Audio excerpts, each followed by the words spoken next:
ganito yun. Hindi ako marunong talagang lumangon.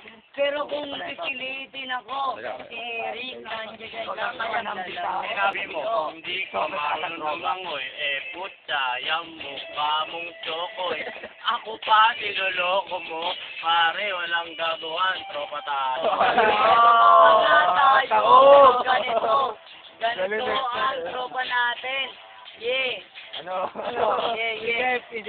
Paano na?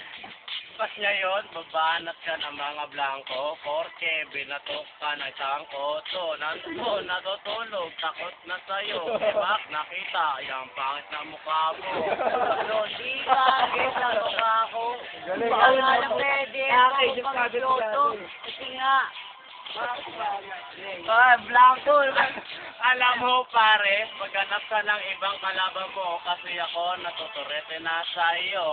Sabana mo, katabi ko, yan, ang pangalan niya, Argel Wapo.